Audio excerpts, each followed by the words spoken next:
Assalamualaikum warahmatullahi wabarakatuh. Perkenalkan nama saya Julia, mahasiswi tingkat 3 dari Prodi D3 Kepelautan Belitung. Nah, hari ini saya akan menjelaskan tentang penata laksanaan shock hipovolemik. Definisi. Shock ialah keadaan berkurangnya perfusi organ dan oksigenasi jaringan yang menyebabkan gangguan mekanisme homeostatis. Shock hipovolemik adalah shock yang terjadi akibat kurangnya volume cairan tubuh, baik darah pada perdarahan terbuka maupun tertutup, plasma pada luka bakar, dan cairan tubuh lainnya pada muntah, diare, dehidrasi, diuresis kuat, obstruksi ileus, sepsis berat, pankreatis akut, dan peritonitis purulenta difus. Nah, pada shock hipovolemik, jantung akan tetap sehat dan kuat, kecuali jika miokard sudah mengalami hipoksia karena perfusi yang sudah berkurang. Respon tubuh terhadap perdarahan bergantung pada volume, kecepatan, dan lama perdarahan. Bila volume intravaskular berkurang, tubuh akan selalu berusaha untuk mempertahankan perfusi otak, jantung, dan paru dengan mengorbankan perfusi organ lain seperti ginjal, hati, dan kulit. Akan tetapi, perubahan-perubahan hormonal melalui sistem renin, angiotensin, aldosteron, sistem ADH, dan sistem saraf simpatis, cairan interstitial, akan masuk ke dalam pembuluh darah untuk mengembalikan volume intravaskular, sehingga terjadi homeodilusi, dilusi plasma protein dan hematokrit, dan dehidrasi interstitial. Nah, etiologinya yaitu yang pertama burns atau luka bakar, yang kedua muntah dan diare, yang ketiga trauma, dan keempat kehilangan sekitar 1/5 atau lebih dari jumlah normal darah dalam tubuh. Nah, adapun manifestasi klinis yaitu agitasi, lemah dan pucat, lemah dan warna kulit pucat, penurunan atau tidak ada keluaran urin, nafas cepat dan akral dingin, penurunan konsentrasi dan kesadaran, serta berkeringat. Pemeriksaannya yaitu hasil kajian dari manifestasi klinis menunjukkan tanda-tanda shock termasuk tekanan darah rendah, suhu tubuh rendah, denyut nadi cepat, lemah, akral dingin, dan kulit pucat. Tes yang dilakukan meliputi tes kimia darah termasuk tes fungsi ginjal, hitung darah lengkap, CT scan, USG atau X-ray pada daerah trauma, kateterisasi urin, dan tabung yang ditempatkan ke dalam kandung kemih untuk mengukur output urin. Adapun penata laksanaannya yaitu shock hipovolemik karena perdarahan, klasifikasi shock. Nah, kelas 1 kehilangan volume darah kurang dari 15%. Penemuan klinisnya yaitu hanya takikardia minimal kurang dari 100 kali per menit. Pengelolaannya tidak perlu penggantian volume. Kelas 2 yaitu kehilangan volume darah 15-30%. Penemuan klinisnya yaitu takikardia dari 100 sampai 120 kali per menit.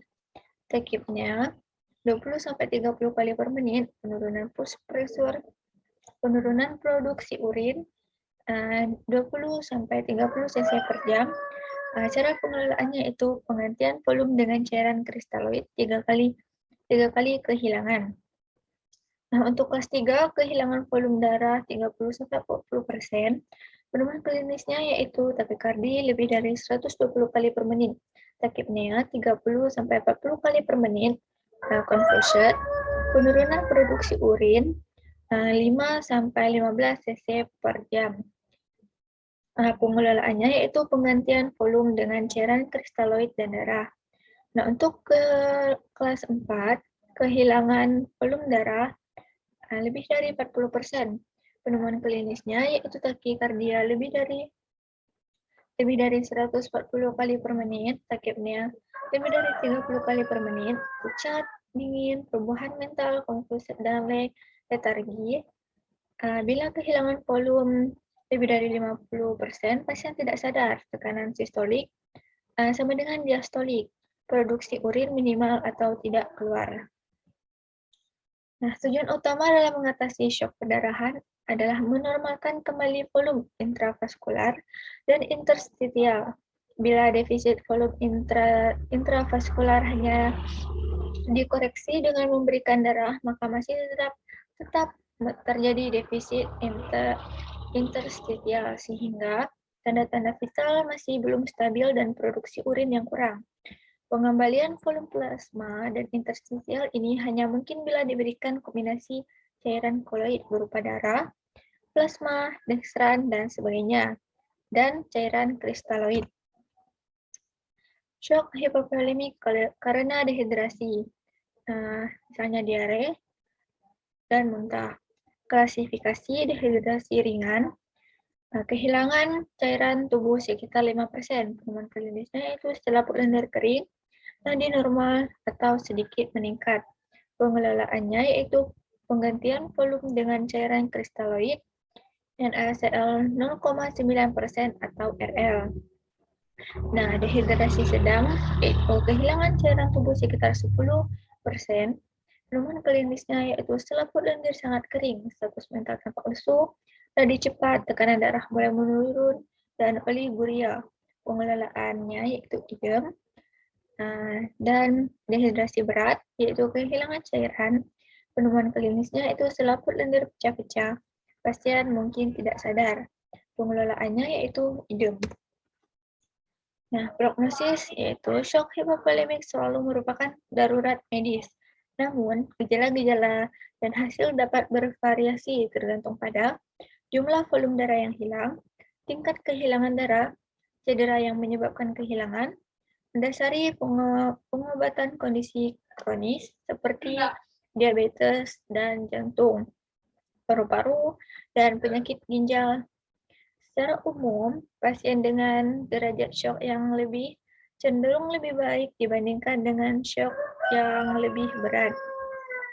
Dalam kasus-kasus shock hipovolemik berat, kematian adalah mungkin bahkan dengan perhatian medis segera. Orang tua lebih cenderung memiliki hasil yang buruk dari shock. Komplikasi dari shock hipovolemik yaitu 1. Kerusakan ginjal, 2. Kerusakan otak, 3. Gangren dari lengan atau kaki, yang keempat kadang-kadang mengarah ke amputasi, dan yang kelima yaitu serangan jantung.